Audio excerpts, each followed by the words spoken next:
Hello and welcome to the Martial Arts Teaching Tactics Podcast. I'm Chris Kent, and I'm joining Chris Bean. Mr. Bean? Hello, sir. Today we're going to continue our recap of our series so far. Last episode we covered episode 1 through episode 25. Today we're going to continue from episode 26 all the way up into episode 50. So, jumping right into episode 26, demonstrating information to your class.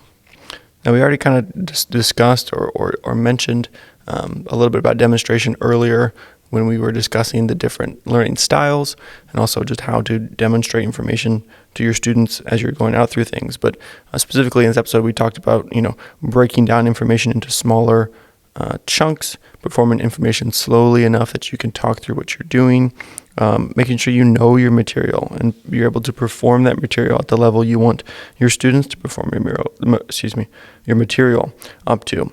We also kind of talked about what your team should be doing during those demonstrations, how they are, they should also have a good knowledge of the information, and they should be kind of watching the students, making sure they're paying attention, making sure they're understanding everything, but also making sure they know that what you're doing, so that when it comes time for them to either run a drill or help with that move, they know what's going on, they know how to kind of facilitate those things. So 26, demonstrating information, kind of built on top of some other earlier discussed ideas or concepts, but again, it's important to have that foundation of here's what's going to happen when I'm showing this move and how to show this move and effective and efficient, again, to build off of that and just to, be good at being able to demonstrate those things. Yeah, as you're thinking about demonstrating the information to your class, realize that is how your class is going to perceive and intake any information that you're giving them. So be very clear as you're demonstrating the information. If you are demonstrating and that causes you to remember something and you go off in a weird tangent, maybe try to avoid that from happening. And in the case that it does happen, because from time to time somebody asks a question and it'll sort of be related, but not really. But do your best to, after everything, all the questions are asked, all that time is spent, reiterate specifically what you want the class to do. Because often you demonstrate and then you answer a question, even if it's just one question. If it's like, hey, was this the left side or right side? Let me see it one more time. Okay. All right. Everybody good? Okay, go. And then sometimes, they zoned out or they don't exactly remember precisely what to do. And so in that time, use that time, cover everything you need to do, make sure it's small enough that they can actually retain the information. If there is any questions, answer those questions to the best of your ability, and then reiterate in a real brief instance what specifically you want the class to do. That is so important. So if you get nothing else out of demonstrating information, realize that is the way the conduit, as it were, the avenue of approach that your students are going to learn from. Be very clear and precise. And then on top of that, if you happen to go off in a tangent, do your best to hone down, reiterate specifically what they need to do in a very brief instance, and then give them the opportunity to go and practice that. Next is episode 27. Episode 27, we talked about teaching private lessons. Of course, we started off with what is a private lesson. It is your one-on-one time with a student that either missed a class or needs some extra help or didn't come to a class and they need to make up a class, or they know next week they're going to be gone on vacation. They need to make up a class, whatever it is. We have those private lesson times, and usually it's a 15-minute time, or can be between 15 minutes and 30 minutes, depending on how much time they're missing or how much things they need to go over.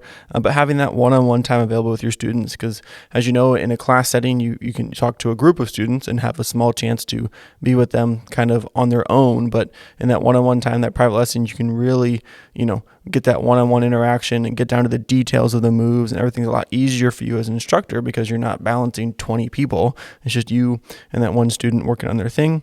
And that kind of ties into, why it's such a shorter lesson. Normal class is 45 minutes. Well, 45 minutes with 20 people sometimes isn't enough, or it's a good kind of balance. But 15 minutes with one person is more than enough, or should be more than enough for you to cover the information you need to cover. So just having that one-on-one time, and then beyond that, we talked about when you're in the lesson, being able to identify what they need to work on. Say, hey, what class did you miss? And refer back to your lesson plan on what you did that day, or what class are you going to miss, and refer to your lesson plan again to see what they're going to miss. Or if they just made it for extra practice, say, hey, what do you want to work on? Okay, I want to work on X, Y, and Z. Great, let's start.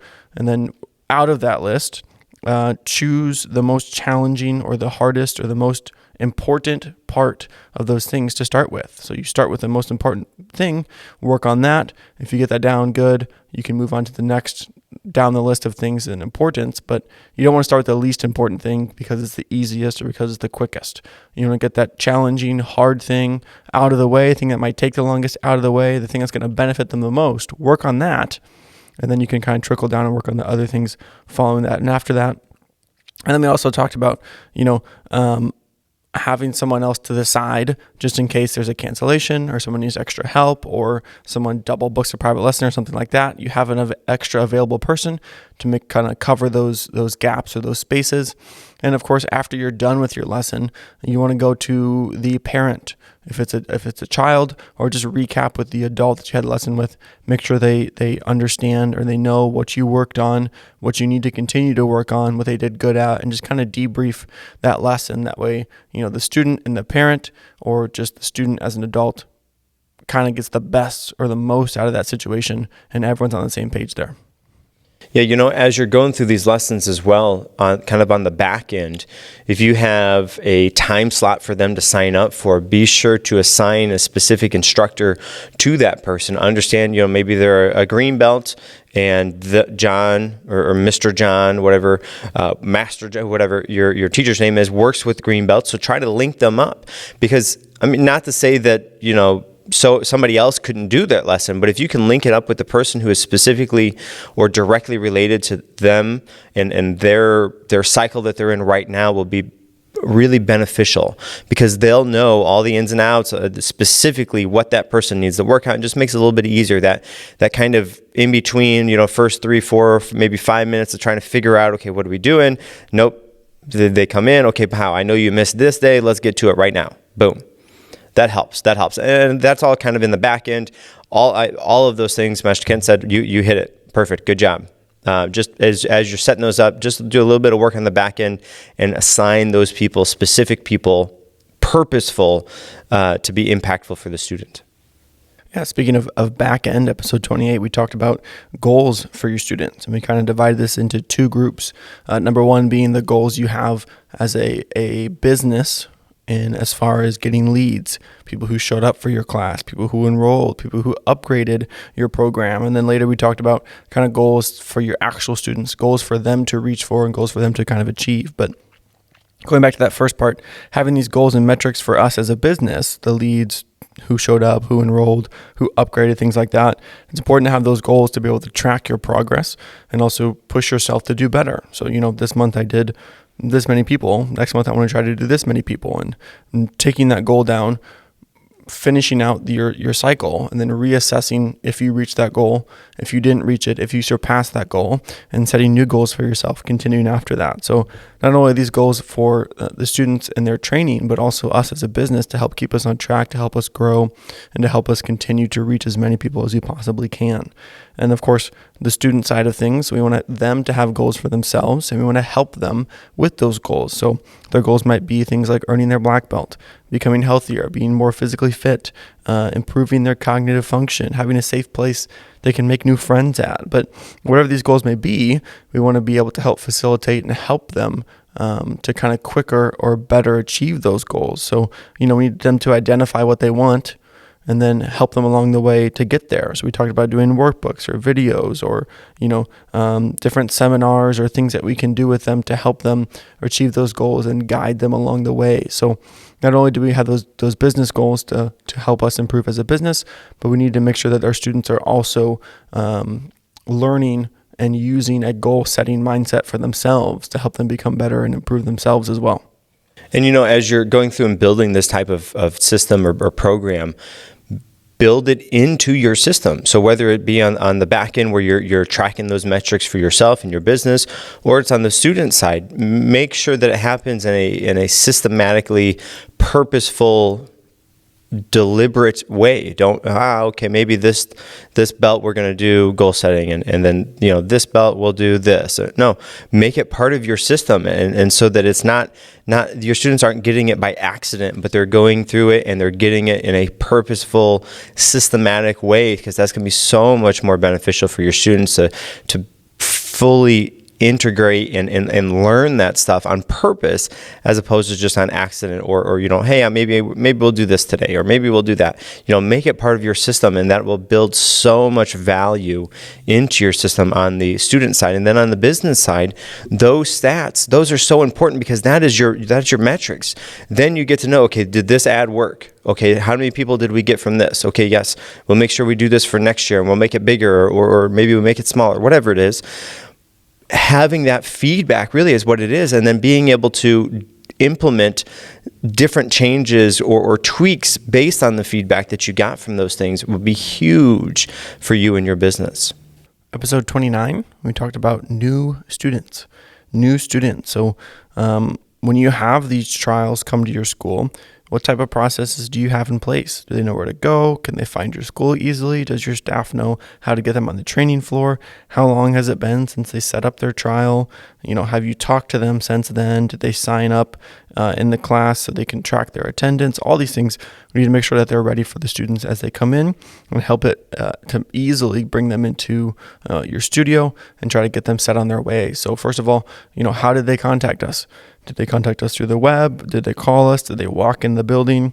We need to have these things not only tracked, but different ways to deal with them. So when someone calls, we have a phone script, and we say, this is what we do when they ask this. Here's how we answer this. Here's how we pick up the phone. Here's how we end the phone call. Here's how we get them from point A to point B, as in, hey, I want to do martial arts, to, hey, all right, see you on Thursday at 5:30 p.m. Boom. Get that stuff done. Get that stuff, ready to go. So have different protocols in place for if it was a phone, or if it was a web, or if they walked in, and get all that stuff taken care of. That way you don't have to fumble your way through it. All right, this person's on the phone, I do XYZ. Okay, they walked in, here's ABC. All right, they signed the web form. Most of that stuff on the web can be automated depending on the systems that you use, which we would highly recommend you find some way to automate your web systems. It prevents a lot of work on your side, and it kind of takes care of things without you having to think about it. Anyway, make sure that you have different protocols in place for all those methods. If someone wants to come to your karate or your martial arts, don't make it hard for them to get there. Make it easy for them. Get them in the door. Start them training the way they can see the benefits and start, getting that work done. And then, of course, when they're actually in your studio, some of the questions we asked earlier, like where do they go? Where do they put their shoes? How do they track their attendance? Is someone there to greet them, to show them where to go? Just make sure that you have your staff on the same page so that someone can take care of that stuff, so they don't walk in the building and look around a whole bunch and twiddle their thumbs while they're waiting to be helped. You need to be on top of that. You need to be there right away and get everything done. Learn their names, put their belts on, kind of walk them through what's going to happen in their class, show the parents where they can sit and watch the class, show them where they can put their things, talk about your phone app if you have one, all these things. Make them feel welcome, give them the information that they need, and anticipate any questions they may have. So, if you have people ask the same questions every single time they show up to your studio, maybe before they ask them, say, all right, here's the bathroom. Here's when your classes are. Here's, where you can learn more information on our website. Or if you need anything, call this number. Try to find out frequently asked questions. Have the answer already prepared. Give it to them before they even know they wanted to ask that question. That way everything is not like, oh, I don't know what just happened to me. Okay, no, I went to this martial arts class. The next class is at this time. I can, watch the app for videos. If I need anything, I can call, give them the information. So really take care of your new students. We covered that in depth on episode 29. Yes, sir. You hit it. Can I start 30? Yes. Wonderful. So 30 is kind of picking up from where we left off in 29 is the steps that happen after their first class. So this is like, what information do they get? How do they know when their next class is? Or are there any email follow-ups or text messages or anything like that that kind of goes along with this? for us, we use automations. And so after they come for the first class, we have a survey that goes out, and this is impactful for me. I check these weekly, if not a couple times a week, because I like to have the feedback. They get a survey that talks about their first class. Hey, did you learn something? Did you have fun? Was it exciting? Did you find the school okay? And then, all of those things, and of course you can tailor make it to whatever you specifically want to get from it, but those are really impactful to me because I'm the one that's on the floor interacting with those white belts, those brand new first trial people. I get them. And so that interaction that I have with them, that tells me, gives me feedback on how well I'm doing my job. And if they're consistently coming back with low marks or no, not so good, average rating was a 5, or whatever it is, then I know I need to do something differently. Or if somebody else is in charge of that, then I know I need to talk to that person so they can do something differently. But having something like that automatically goes out to them, and then that gives you feedback on how you and your team do or did, hugely beneficial. And not only, for that person that's teaching, but also for the school. Share that feedback with the team so they know, hey, good job on this. Hey, that new Sally who came in, or the family, the Joseph's family, and they had really good things to say about you guys at the desk. So good job, high five, good job, keep it up, whatever it is. Or if it's not so great, then do something about that. Have that communication to help to fix those things in the future. So really taking a look at what types of steps, what types of information do you think those new students need after they come to you for the first time, and then set up some automations, or if they're not automation, set up some tasks like a generated task list. Like, okay, somebody comes in for the first class, I know I need to check, these things off the list. Okay, this person came for the new class, okay, to check these things off the list. And so if it isn't automation, if you don't have some sort of system that can automate, then make it a task list, and these are the steps that need to happen after that first class. And then later on, if you do get to have something that automates those things, that makes that work a lot easier to do. But regardless, have some sort of process that happens after they come to you for the first time, and really getting feedback on what they thought of your class, what they thought of your school is beneficial, because then that gives you direct feedback on what you perhaps could do to improve that for the next round of people coming in later on. And as easy and beneficial as automations are, you want to make sure that you still are making those personal connections, making some time to before or after class, go talk to them, use their name, talk to their parents, ask them about their weekend, ask them if their birthday's coming up, if they got any birthday plans, whatever it is. Don't let the computer take over everything. Still have that time where you can sit down and make that connection face to face and really develop that relationship, especially at the beginning, because it sounds terrible, I guess, but we are trying to sell ourselves to them. We want them to see that we do care about what they're actually doing, and just don't neglect that human touch when you're going through this process either.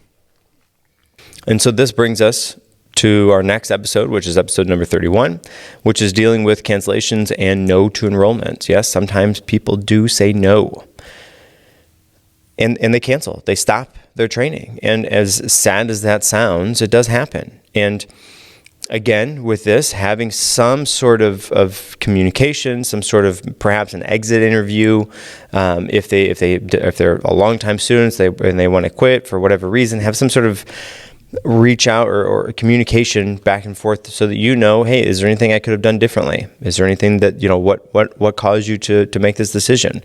I think is beneficial, because that person is very well lost. You're not going to change their mind. You're not going to sometimes you can remotivate them, which is great, beneficial, and worth the time investment to try to get that to happen.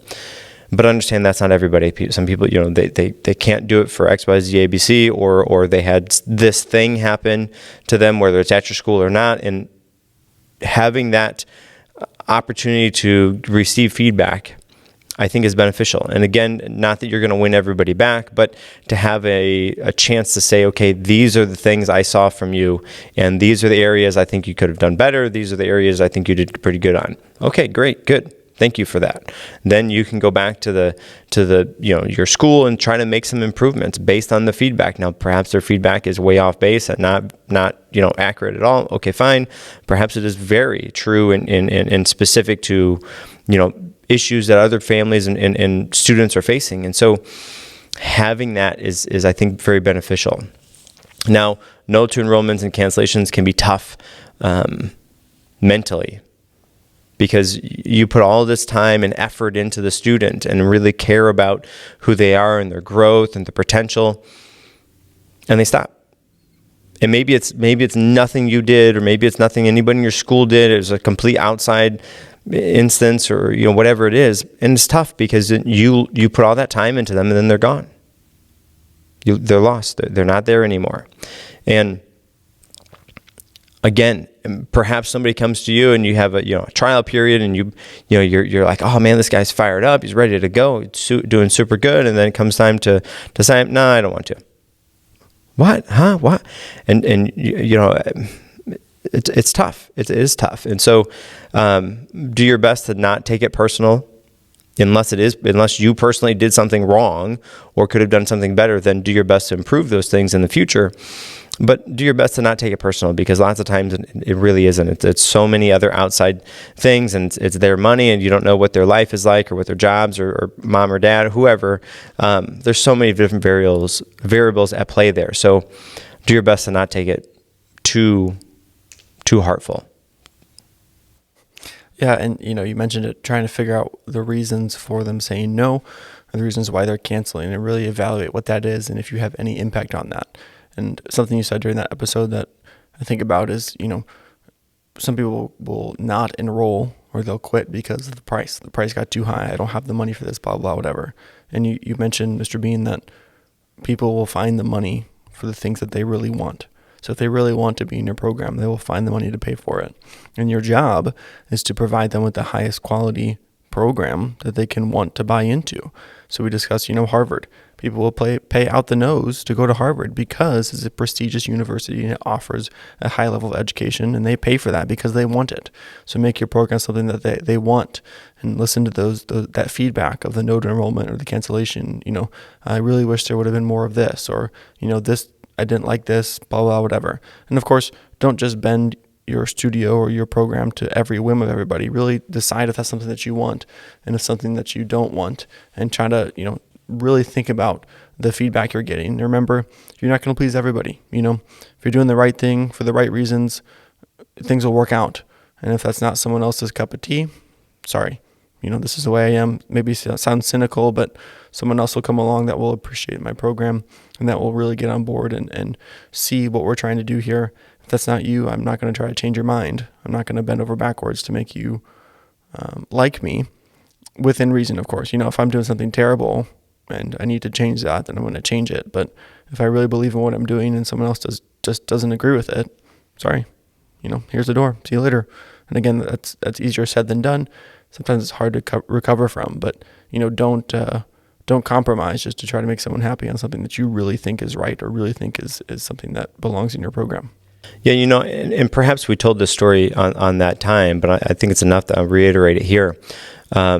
Our 5 and 6 year old program, we lost two people that were relatively close together. So within a month, I think we lost these two.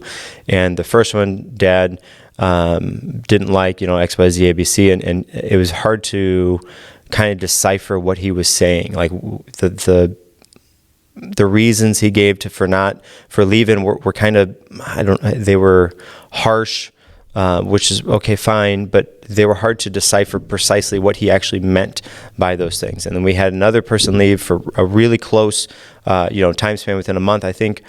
And that dad, and again, this is like a 5 and 6 year old program, that dad was very specific and clear on the things. And then after hearing what that dad said, I could go back and revisit what the first dad said. And I said, okay, that's what the other dad was saying. It wasn't in a way that I could clearly enough understand. And so based on those two, we reevaluated that 5 and 6 year old program, and we revamped everything. That all of that information, I rewritten the whole program. I think it's a 2-year process, 2-year program for them, but I rewrote the whole thing So that information is completely revamped and new, and I can't win those students back. But what I can do is make it better for the future students so they don't go through that issue that those students did. So because of that, I was able to understand and learn something and then hopefully improve upon that program. And I think now where we are after going through that program is much better suited for their age range. And I think that facilitates some of the issues that those dads brought up. But all that to say is, yes, sometimes you do change your program, and yes, sometimes it's depending on what they say, but also as you're reading through those things, you have to do your best to try to decipher what the true meaning of what they're saying is, because sometimes people, for lack of a better term, don't have a good way to pinpoint what that is. They kind of go around and around and around what the actual issue is. And so trying to decipher what that specific issue is and then fix that for future students sometimes is tough, but definitely necessary. All right, so moving on to the next one, we have episode number 32, which is missing students. And so from time to time, people get sick, happens, or people go on vacation, or whatever other reason, they miss a class at your school. What type of systems do you have in place? What processes do you have in place to help to bring them back? Because it's very easy to fall out of the habit of going to class. It becomes a habit. It's a ritual. It's part of their system they go through every day or twice a week or whatever. Mondays, okay, we do this, we leave school, and then we go to karate. Okay, we do this, we leave and go to karate. And then Monday and Wednesday, it's the same thing. But if they fall out, maybe it takes a week, 2 classes they miss, and then that breaks that cycle. They're out of the habit of coming to your class then. And so doing your best to reach out to them and have some sort of system in place that will contact them, say, hey, listen, we didn't see Sally in class, just want to make sure everything is okay. Oh yeah, Sally was sick. Okay, you know what, can we set up a one-on-one lesson to make sure she's caught up for that class? Oh yeah, let's do that. That's a good idea. Okay, great. And without that contact, perhaps they fall out of the habit of coming to your class and they're gone. They don't come back. And it's so easy to happen. So easy to happen. So just have some sort of thought or process in place to deal with. We call it MIA, is missing in action, but to have that MIA process and thought out and works, or at least most of the time works, and you're making those connections and you're finding out, hey, we're on vacation. Okay, great. Then when you come back, let's set this stuff up, or we're sick, or we couldn't make, whatever it is, but have those communications set up, and don't rely on the students to call and say, hey, we're sick today, we can't make it in, because sometimes that happens, and that's great when it does, super beneficial, but it doesn't always happen. And so have some sort of way for that to happen, and process that happens on a continual basis.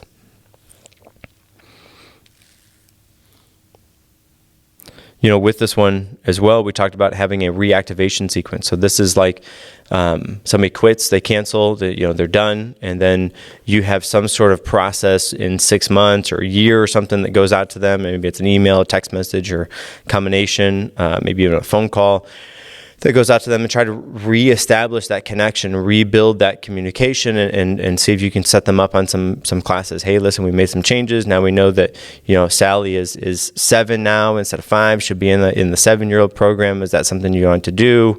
Whatever it is, but have that kind of system in place to kind of reach out and touch them. I know, lots of gyms, like, weightlifting type gyms, if you quit for whatever reason, they're on you about coming back and getting you back in shape, and maybe you don't have to be kind of that, over the top or make that many connections to do this, but, just reach out to them. At the very least, maybe you in a year's time or a couple of years' time, you give them a call and say, hey, how you doing? What's going on in your life? How's school or how's work or whatever it is, just to have that connection. I think is very beneficial. Maybe you don't get anybody back from that, but I think that continuing those communications, continuing those relationships, I think that in itself is beneficial. Yeah. Good one. We also talked about good job cards. Good job cards are just as they sound. at the end of the night, sometimes at the end of the week, the instructors go through the list of the students that they had for that week, and they write them a postcard, a physical, put a stamp on, send in snail mail card that's handwritten. It says, "Hey, John, awesome job on your sidekicking class. That was amazing. Keep up the hard work. Signed, Mr. Bean." Boom. I put a postcard on it. I send it in the snail mail. In 7 days or however long the mail takes, they get the postcard. That's something very cool that they can physically have in their hand and put up on their refrigerator. Lots of times, hey, thanks for the postcard. That meant a lot to, whatever. I think this is where it came from. A handcrafted. I mess this up every time you said it. It's now a bad time to say I don't remember saying that. And I think you believe I said it. And so every time you bring it up, I just nod my head and say, yep. I don't remember what you're talking about. Okay. I think it was something along the lines of handcrafted. Personal touch. Yeah, something like that, yeah. I don't remember saying that. Yeah. I think you made it up. Maybe not, but I guess go back and listen to that episode. Yeah, if you listeners, go back, listen to episode 32 and put the actual phrase that he used in that episode. I don't think I came up with it. I think you said it, and I was like, wow, that's a good one. I like that. And then I keep stumbling through trying to remember the specifics of what it was. But again, have a handwritten thing that you physically send in the mail to them means a lot. You took the time out of your day to make that happen. It's very impactful to your students, and it doesn't take you that much time. Do them. Do good job cards. So beneficial. Yeah, talking about those things and how to bring students back that are missing, or how to deal with people who are wanting to re-enroll. It kind of goes back into the previous discussion in the last episode of providing that value in your program. And so giving something to them that is worth something and to draw them back in is going to be a huge part in that factor. So we talked about the reactivation letters where it says, hey, I know you've been gone for a while, but I want to have you back. I'm going to if you need it, I'm going to get you back a uniform and a belt. I'm going to waive the registration fee. I'm going to give you free lessons to get you back on track. If you were paying a lower rate beforehand, I'm going to honor that rate and really providing the value for it. And, these good job cards are also part of that too. It's not just they come here twice a week. We see them for 45 minutes, teach their class, and then send them on their way. We do care about what they're doing. We want to, help to build them up and really provide them with a place that is fun or good to be at, but also makes them better as a person. So, making sure that value is there, not only from the beginning and while they're training, but even after, if they cancel or they want to come back, there's a reason they want to come back.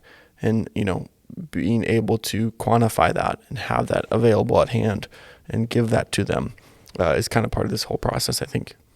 So that is kind of the end of the new student type of sequence, I guess, that we did there.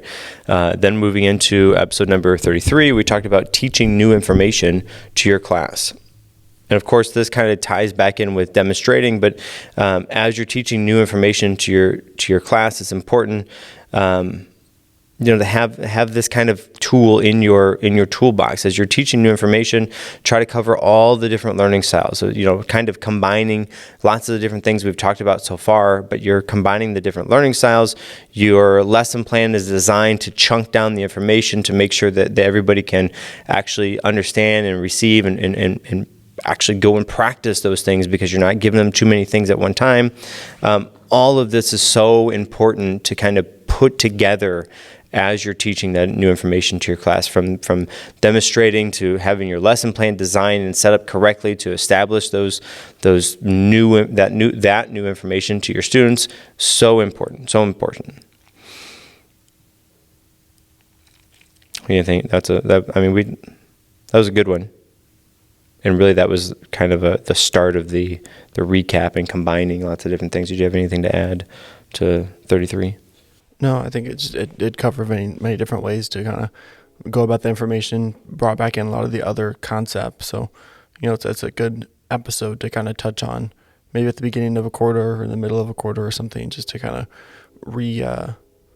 reinforce some of the ideas and mindsets you want to have when teaching that stuff. But yeah, like you said, I think this is really kind of the start of where all the stuff we talked about before started to come back in, and we started to reference a lot of stuff from previous episodes too. So number 34, we talked about the levels of instructor. And so with these, we have 6 levels to instructor. Level number 1, the instructor, doesn't even see a mistake, which is perhaps maybe not an instructor. But regardless, level number 1, the instructor doesn't see the mistake. Level number 2, the instructor can see that something is wrong, but can't exactly put their finger on what it is. So they see, no, that's not right, but they don't know exactly what is wrong about that. Level 3, the instructor can see that the student needs to correct their mistake, and can tell exactly what it is, but they can't necessarily verbalize or put into words how to fix it. Maybe that's an instance where they just demonstrate, okay, do it like this instead, because they can't exactly find the words that's going on. Level 4, the instructor can verbalize how to correct the mistake, but the correction fixes the symptoms and not the root cause of the problem. So they're in my terms, they put the Band-Aid on it. And it's not necessarily going to fix the root cause of what the mistake is. They're just kind of working with the symptoms. And, that isn't necessarily the best way to go about correcting those mistakes. Level number 5, the instructor can see the mistake. They're able to correctly identify the root cause of the mistake. So they can see the mistake, okay, yes, this is what's causing the mistake. And then at level number 6, they can correctly verbalize in a understandable way, which is key. They can correctly verbalize in a understandable way how to correct the root cause of the problem. And that would be, the pinnacle. That's where we all want to strive for. We see something on the floor. Hey, listen, it's this, and this is what they need to fix, and this is how we're going to go about doing it. Use these words specifically so they understand. Boom. Works, right? And that is not always super easy to do. You see somebody do a sidekick, and there's several different things that are wrong, and really probably most of those things can be fixed by fixing one thing. Maybe it's their foot turn, maybe it's their chamber, whatever it is. But one root cause can cause so much issues with the actual movement. So being able to correctly identify the root cause of the problem and then verbalize in a understandable way how to go about correcting that is so important. So that's where you want to strive to be. And really, I think that just kind of knowing these levels and kind of working through and saying, okay, this is where you're at this level, and this is where you're at this level. Okay, yes, I understand. That's where I want to be at. And I think really that is, knowing is half the battle. That's this one, right? Knowing what level 6 looks like and striving to make not only yourself a level 6 instructor, but letting your team in on that and building them up to also be level 6 instructors, I think really is key. And we talked about in this episode when you're dealing with your junior staff members or even your regular staff members and you're working on increasing their levels as instructors, as higher level instructors, being able to convey or discuss the how and why of what we're doing to those other instructors so that they can have the kind of same mindset as us, and we don't want to keep it a secret. We don't want to try to keep it all to ourselves so that we can be the best. We are the only one that is good. We want to try to improve them too, and letting them in on the how and why and what you saw that made you make the corrections. And recently when I've been working with junior staff members, something I kind of walk them through is, first you need to realize or recognize that there is a problem. Then you need to identify what the problem is. And then you can fix that problem and then have your students kind of review that problem. Now, that doesn't cover all the levels and isn't completely, all encompassing, but I think that's a good place to start is realize, okay, something's wrong. Find out what's wrong and then fix it. And then, of course, the more you do that, the more you can get into the root cause of, rather than putting a Band-Aid on something, you can find out why there is a problem and then, work on it from there. But again, being able to help your students and your junior staff members, your staff members to improve and to get better, not just saying, hey, do this, do this, do this. Let them think for themselves and let them develop that, the higher levels of that instructor that we discussed. Which moves us to episode number 35, which is teaching while you're teaching, which is an interesting topic.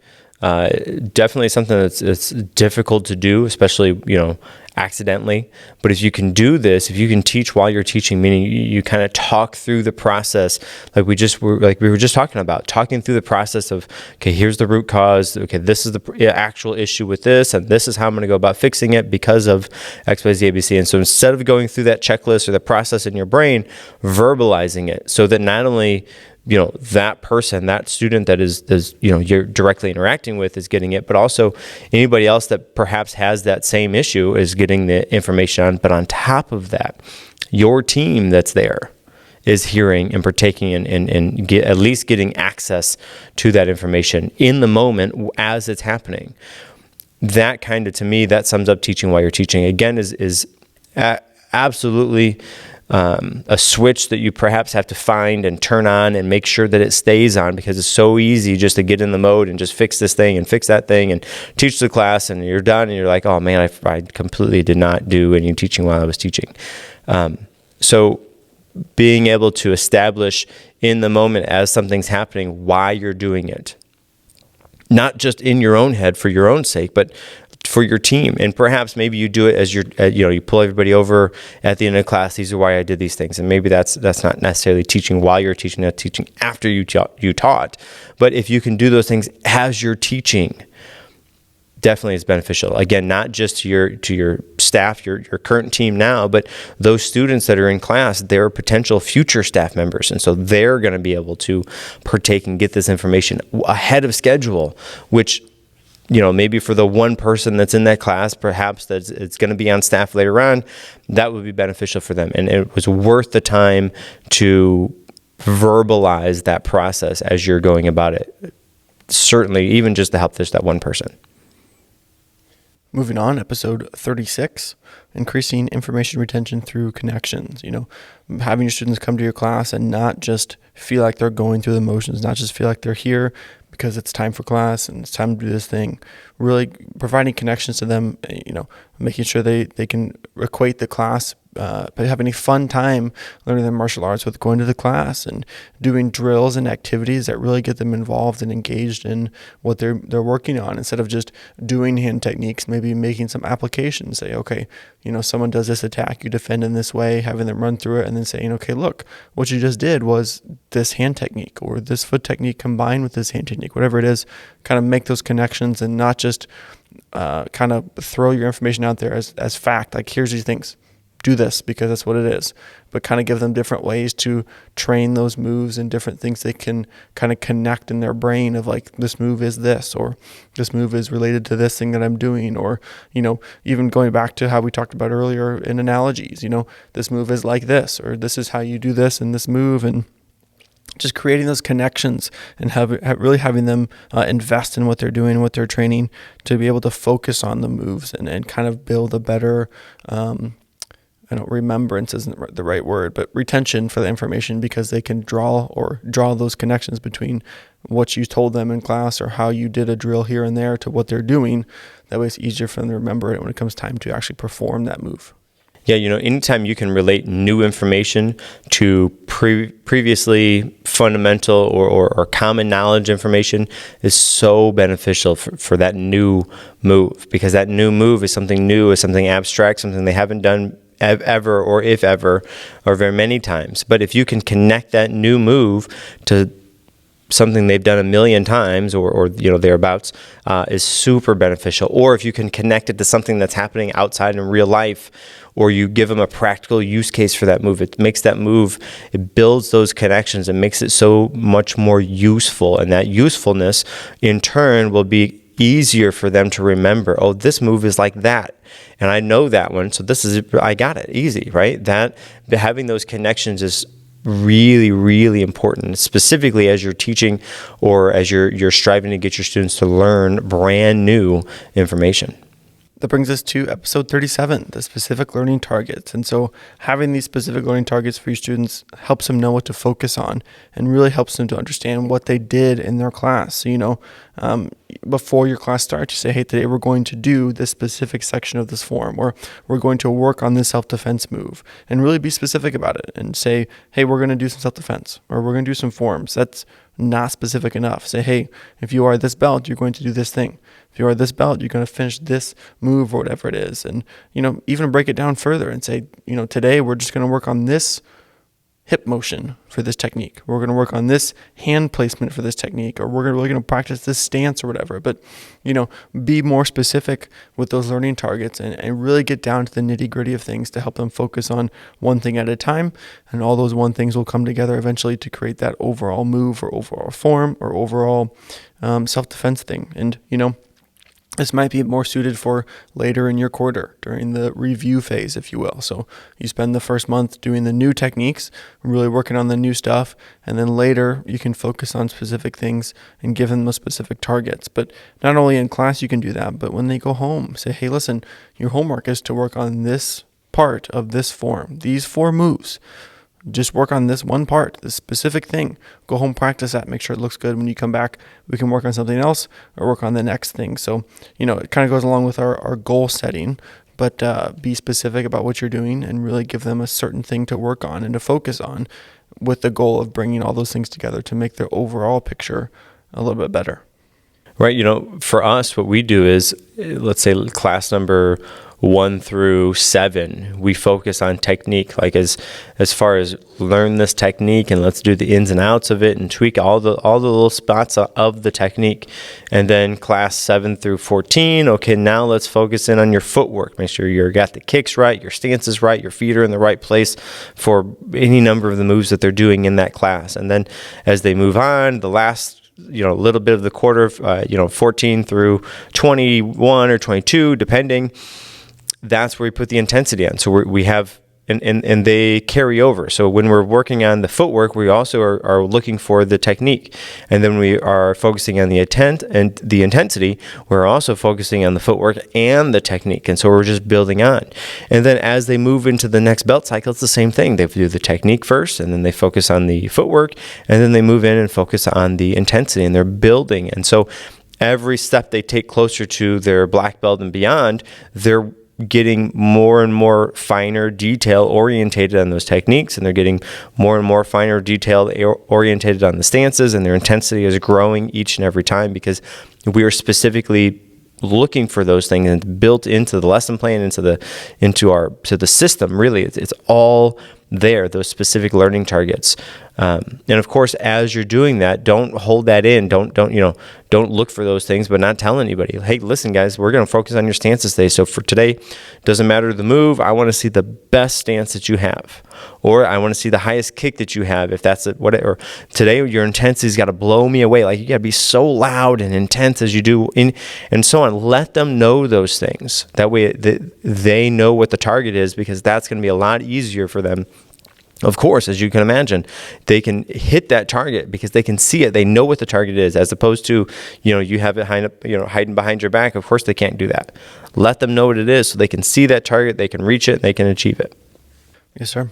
That brings us to episode 38, the art of reteaching. We talked about reteaching being anytime you have to teach the same information to a student or a group of students, and how often this is due to a lack of practicing on the students, or at least that's how it seems. But really, we need to discover or find out if something consistently is having to be retaught, or if you're reteaching the same information all the time again, then maybe you are delivering the information in a not efficient or not effective way. Chances are the information needs to be broken down a little bit better to help them learn. And when it comes to the information, make sure that you're pre-framing the students, letting them know ahead of time that this might be difficult information for them to digest or work on, but they have to apply themselves in order to actually achieve or do well at these things. And, if you find again that something is constantly forgotten, if you're doing the same move over and over again because people are forgetting what it is, then find a way to make sure that it will never be forgotten. Go out of your way to spend extra time on these movements. Do some drills. Think of analogies you can make so that people are never forgetting how to do these moves that they constantly before were always forgetting. And, when we have to reteach, it can be frustrating because you're like, dang, I just taught you this last week. Why didn't you practice it? Why do I have to show you again? Why can't you remember this? And really being able to take a step back and say, okay, I'm very frustrated right now about the situation, but maybe it's not entirely Johnny's fault. maybe Johnny didn't understand what I was telling him, or maybe I didn't give it in a way that Johnny understood based on his learning style, or maybe I didn't make sure there's enough time for Johnny to practice this. So it's not always the student's fault. Now, there are times when people just don't practice. People just don't practice. They don't make time for it. And, it's funny because, it goes one or two ways. There's never an in between.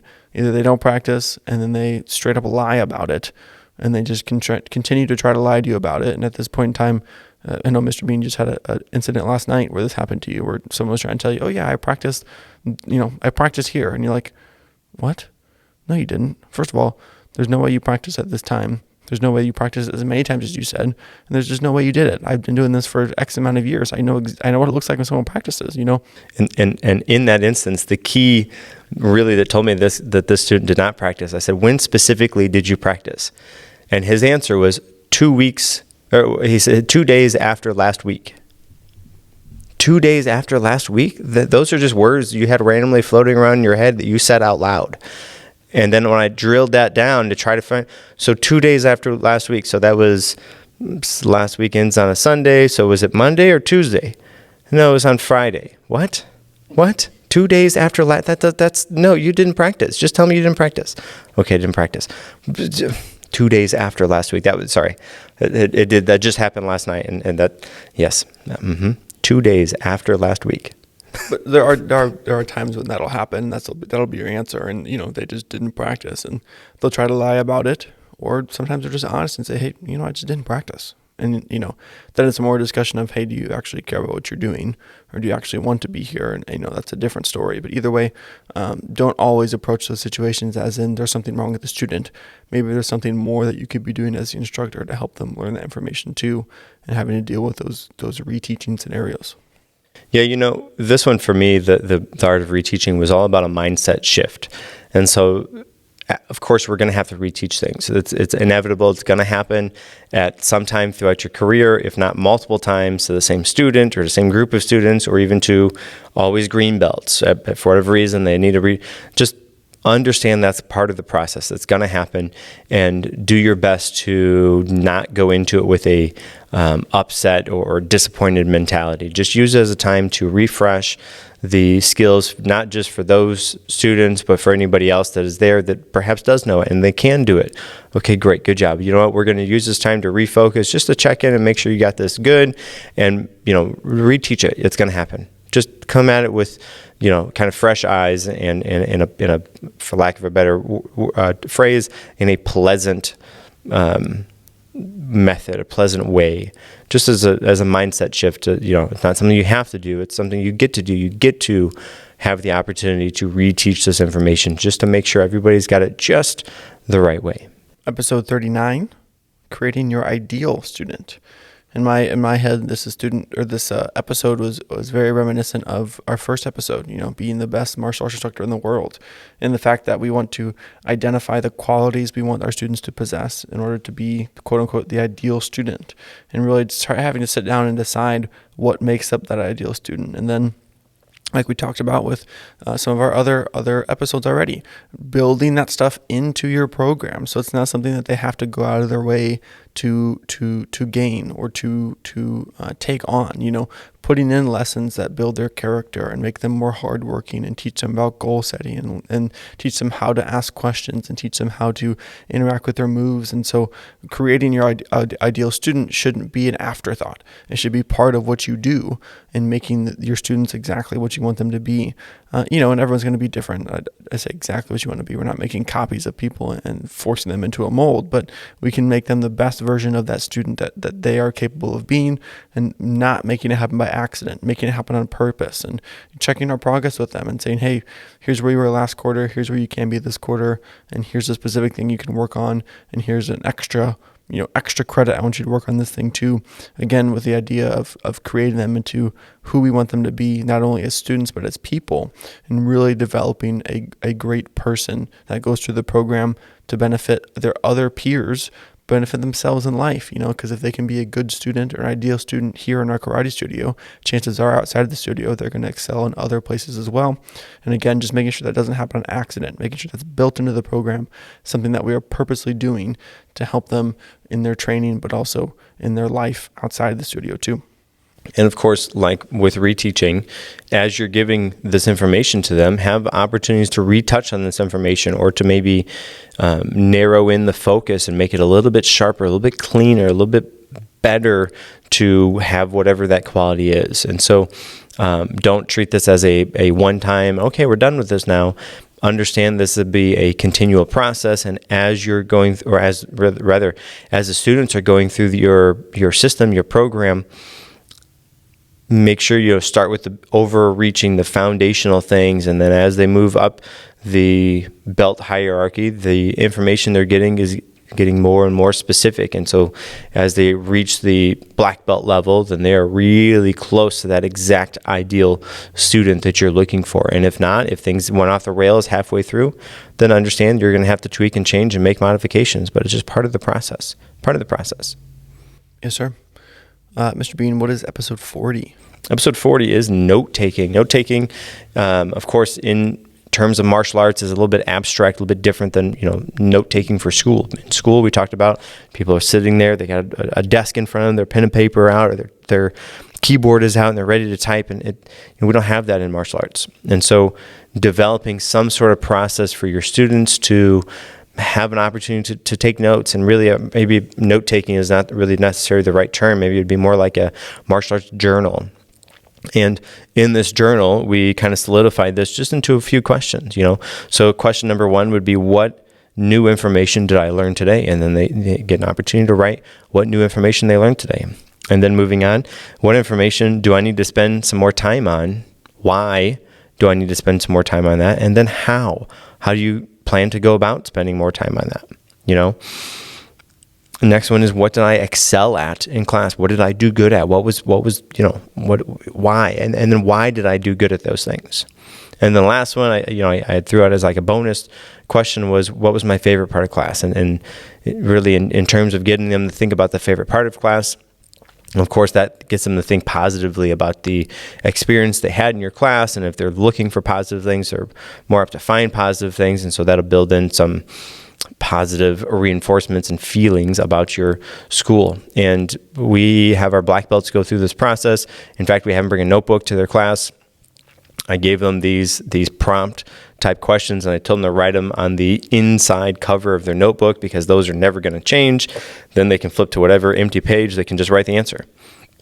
At the end of class, we take a few minutes. Okay, write these things down. Boom. Okay, do you guys got any questions? No? Okay, great. And the feedback that I've gotten from the older students has been positive, and the feedback I've gotten from some of the parents also has been positive. And so if you don't have something like that in your program, try it. And try it with your black belts, or try it with your advanced students, or try it with just your adults, or whatever it is. But so super easy to implement, just to try, see how it goes, do it for 2, 3, 4 months or so, and get some feedback. Okay, was this beneficial? Was it not beneficial? If it's not beneficial, okay, fine, then don't do it.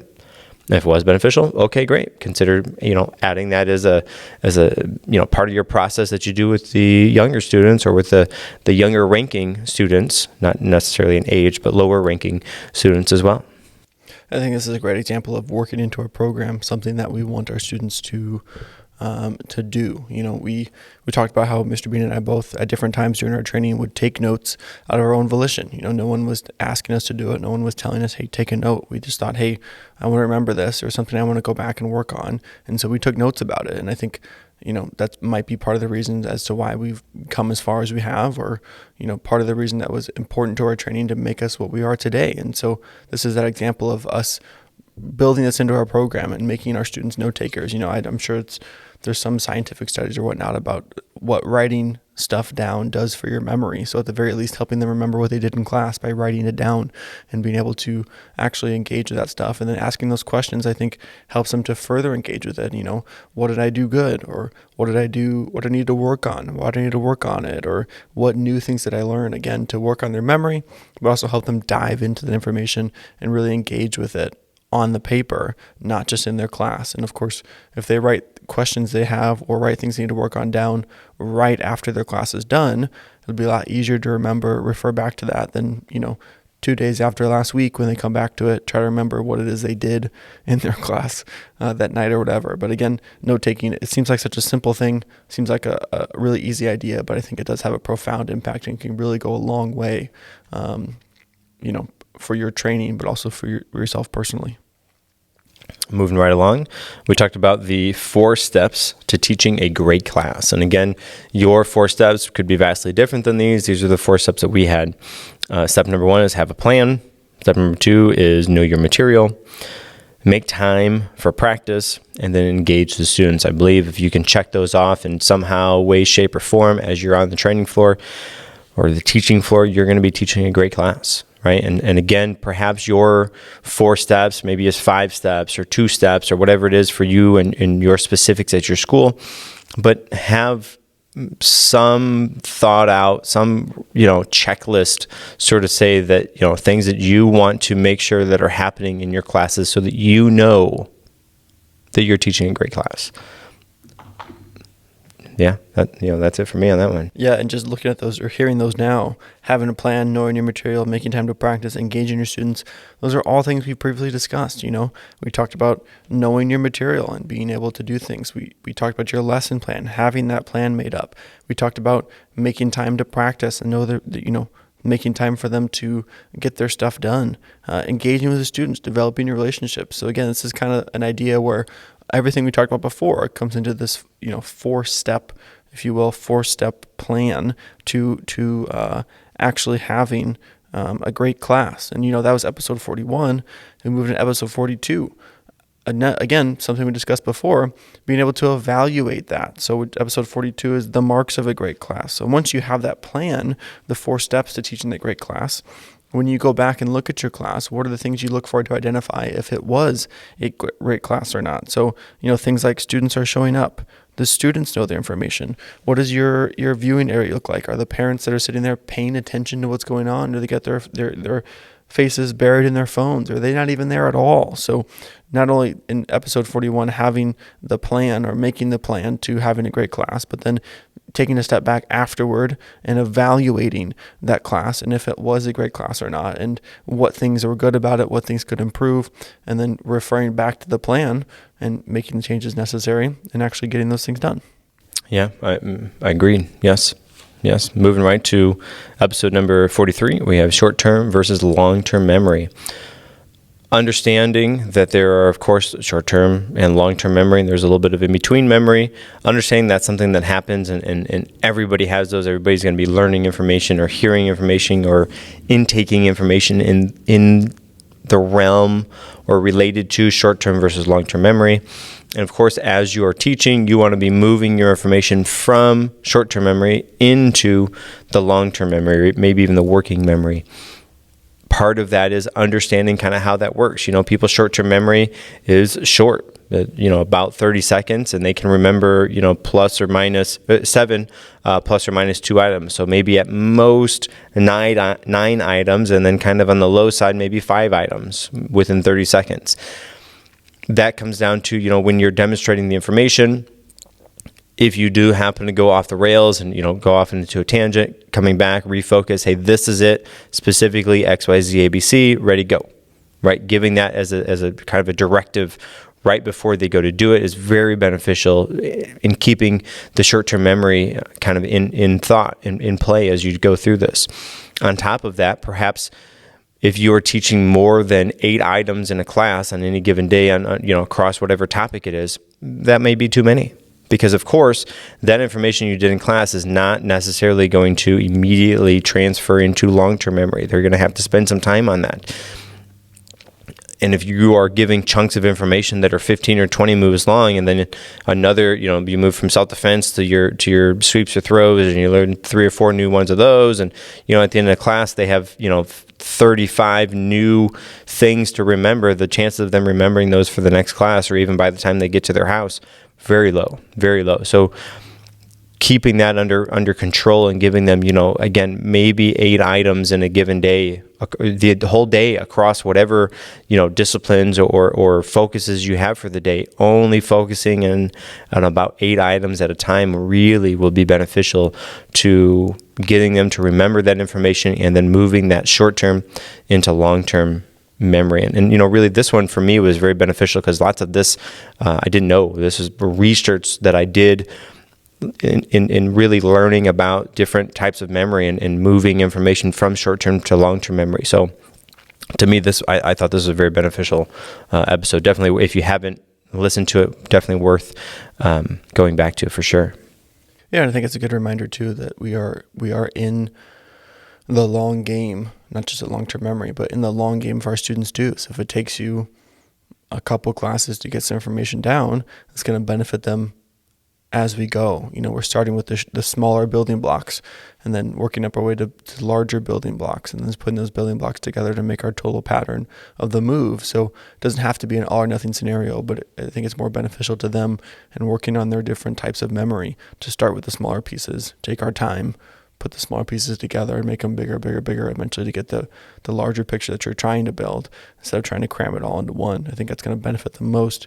And, as we got to in the episode, scientifically, it's probably one of the better ways to go about it. So doing the smaller things and really making sure, just really that quantity over quality type thing and deciding whether or not or when it's important that we're in it for the long term. So really focusing on the quality of some of our moves and rather than the quantity is going to be beneficial and leveraging that short-term versus long-term memory when we're teaching our moves. Moving right in, continue talking about memory, we transition to episode number 44, which is spaced repetition. Spaced repetition really comes into how frequent you have the students recall and review and rehearse that information. So, if you are teaching new information on a Monday, when really is the prime opportunity to recall that information and spend time reviewing it? Is it on Tuesday? Is it on, Wednesday? Is it on the following Monday or whatever day it is? And kind of playing with that and using that as a unit to adjust and modify and tweak and trying to find the key time separation in between learning that information and then how much time to review and then how frequently to review really is key, right? And so in this one, we talked about the researchers at York University in Toronto. They looked at the averages of the students that were testing. They went to a lecture. Some of them took a test right afterwards, right after a 45-minute lecture. Half of them took it, and then the other half took the test 8 days later. And 5 weeks after all the students took their quizzes, they completed their final exam, and the results showed that the students who took the quiz 8 days after the lecture performed significantly better on the exam. So having that, here's the new information. Instead of doing something with it, they waited 8 days. Then they took a quiz on it, so they had them actively recall that information, and the students who were in that group did significantly better on their final exam than the other ones who took the test right afterwards. Now, perhaps on the test right afterwards, those students did better on that test, that quiz, but that didn't transfer, that didn't correlate to their long-term retention of that information when it came time for their final exam. So being able to play with and modify how frequently you're having the students review that information really is key. And part of this, I really believe, comes down to having the students actively recall the information. You don't want them to just regurgitate, yep, you said A, B, Z, X, Y, Z, whatever it is, or, here's this move because I just saw you do it, so of course now I can do it. But having them physically thinking about it, using their brain to try to stretch themselves to remember something that you did, that would be the key separation in my eyes. In my eyes, it's causing them to really use their brain, and because they're using their brain, they're going to have better connections to that information because of that. And so that's my kind of takeaway on spaced repetition. Yeah, and I think sometimes we before this episode at least, I know that we did things like this, but being able to put a name to it and understand the science behind it, I think is kind of cool. And if it's not something you're doing, then maybe try it. and it doesn't always seem like the most logical thing to do, but it works, and it really helps to reinforce that memory or understanding of your moves. And maybe if you, are in a slump where you're having trouble teaching the moves, or you're constantly reteaching, again, like we talked about earlier, try this. Try to implement it in your lesson plan and give it a try. At the very least, you try it, doesn't work for whatever you're doing, for whatever reason, fine, whatever. Go back to what you were doing or try something different, but definitely worth a shot. And, I would almost bet that it does have some benefit to you if you haven't tried it yet. And again, realize that you're in for the long game. It might not have, specific, immediately impactful takeaways that you can see, but later on at testing time or next testing time, it would. And I would say maybe if you wanted to test this out, do a part of the information your students don't necessarily need to know right now. So it's outside the realm of what they're normally doing as a test. So moving on to episode number 45, we discussed burnout and perhaps how to prevent burnout in your students. So burnout would be your students are coming to class every day of the week and they're spending hours and hours there, and then they do that for like a month and they're like, okay, man, I'm done with karate. I did it all, right? And trying to work into your class schedule and in the atmosphere of your school to kind of, set them up for success as far as coming, okay, you come on Mondays and Tuesdays. Or perhaps probably maybe even better, you come on Mondays and Wednesdays, and you're here for an hour on each day, and then you do 2 hours a week, and that really is prime. And this kind of goes back to the spaced repetition. If you do it all at one time, well, I would consider that to be cramming. And if you cram martial arts into your brain, every day for hours for a month, after that month, your brain is fried for martial arts. So they need some time to reset and do something else. And then at that time, they get out of the habit of coming to class, they're done. So setting them up for success by your schedule and allowing those times, okay, it's Monday and Wednesday and you're here for an hour, so 2 hours a week. We really find that to be the prime unit, the prime time of focus for your students. And setting them up like that by scheduling your classes appropriately to help prevent burnout. Yeah, and we even went into the details of, not only preventing it and what we can do to prevent it as far as the schedule and the drills and stuff like that. And we also talked about if they are burned out, what to do, having a remotivation meeting, utilizing our good job cards, maybe taking a break from the classes that you're normally coming to, or just different things that you can do about it. But, it's, again, another issue that can creep in if we're not careful about it, and working into our program ways to help prevent that and stop it from happening in the first place can really benefit us, that we don't have to deal with it once it happens, and really just keeping our students in mind and helping them to get the best out of their training. And like Mr. Bean said, finding that sweet spot of here's most likely what you should be doing each week, or what we find better each week to help you really stay engaged and involved and not pushing it too far.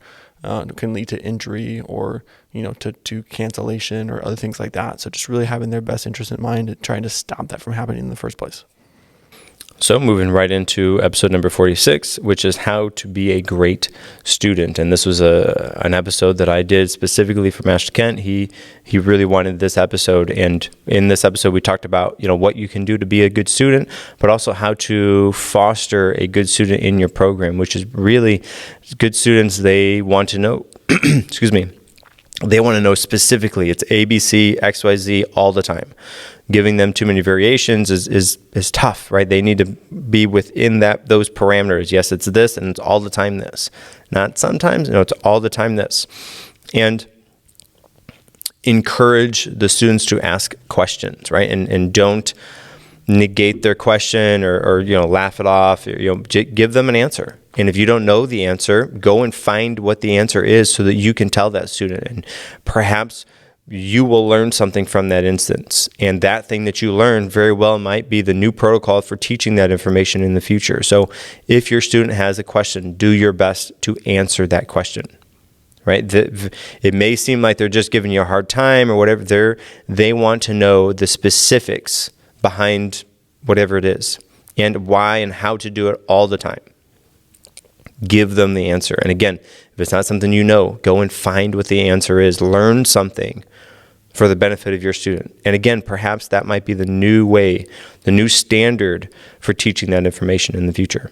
Yes, sir. Yeah, I know I asked for this episode, but I think it's one of the best ones that we can do, not only to understand how to interact with our own instructors, but also how to understand interacting with students in our class, and dealing with those situations where people are asking questions or trying to really I just think it's a good episode both ways on how to be a good student and also how to deal or how to interact with your students in class that are quote unquote good students, and really just understand that dynamic. So again, I know I asked for it, but I did enjoy this episode as well. Yeah, and sometimes those good students are the ones that oftentimes get labeled tough, challenging, because they're asking those questions. So just understand that is not, come at it with a new set of eyes. They want to learn, and that's how they're going to learn. And perhaps it might challenge you. Good. Bring us into the last few episodes here. Episode 47, we talked about events. We covered events that we do at our studio here, such as board-breaking seminars, a Parents' Night Out, the National Martial Arts Appreciation Month, a Buddy Bash, Extreme Obstacle Course, Nerf Wars, Zombie Nerf Wars, birthday parties, field trips, and the Martial Arts Extravaganza. So go back, listen to the episode to hear the details about each of those events. But then remember to try to plan those events out and make them fun for your students, and then also plan them in a way that you can try to bring in new prospects that might join your program then too. So again, the episode was a really deep dive into the different events we do, why we do them, how we do them, and kind of a good way to help bring in outsiders, but also then to increase or strengthen your relationship with your current students. Right, and that moves us right into what I would call the game database. With this one, we went through all the different games we play. We have Chinese Stars, the Great Wall, Wars, belt sparring, and we really did a deep dive into what those all are, what they look like for us. If you don't have games like that, you haven't tried something like that, Chinese Stars. If you have a plain wall, in fact, this wall, if you're watching a video, this wall that is right behind us, that's the wall that we use. It's just a blank wall. We have the students line up on it. We throw the pads at them. It's like dodgeball, one-sided dodgeball, I guess. They have a blast at it. So if anything, if you get from that episode, try that. See how it goes. And when the students have fun, be willing to play some more. Build that into, you have a 5-minute window in your class, boom, plug that in. They'll love it. And not just the kids, the adults, everybody loves that. Everybody does. And especially if you can build in beneficial factors to that. So when they get hit, they go on the other side of the floor, which is behind where the camera is right now, and they practice their form. Okay, boom, you do the form one time, then they come back in. Or they go and do some kickboxing combinations. Okay, boom, they come back in. So beneficial. And really so much fun, and they're getting beneficial practice out of it, and it's kind of disguised practice because they're having fun at the same time. Beneficial, for sure. Right, so from episode 49, the game database, from episode 48, the game database, we moved to episode 49, which was our talk on the ecosystem. 49, yes. I probably said 49 on...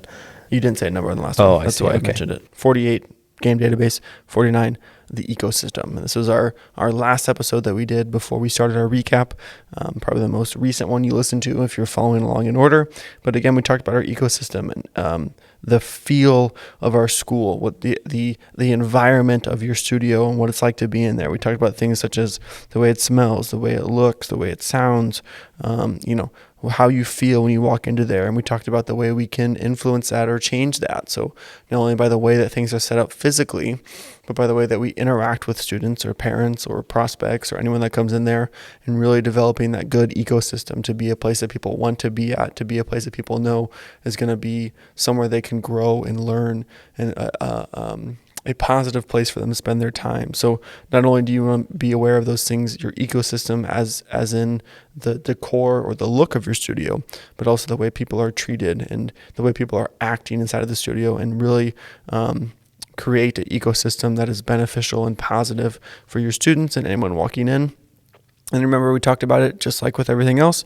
Do an evaluation, see what you like and what you don't like, change the things you don't like, and then every once in a while, periodically continue to reevaluate and make sure that your ecosystem is up to the standard that you want it to be, and try to maintain that positive ecosystem as you continue and go throughout your business.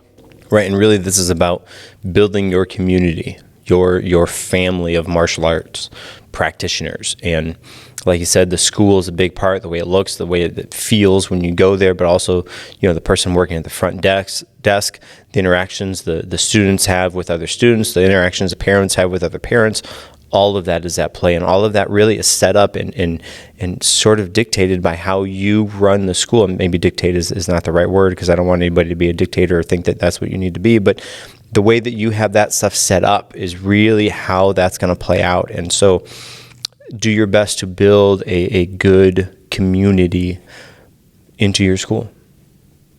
Yes, sir. Yeah. And of course, last episode 50 was the first part of our recap, episodes 1 through 25. And this is episode 51, the second part of this recap. So, again, just like we talked about last time, it's nice to sit down and kind of go over these things again, kind of gives ourselves a refresher of everything, and then kind of hit the key points of those episodes. But, what's there left to say? That's pretty much our podcast up until this point.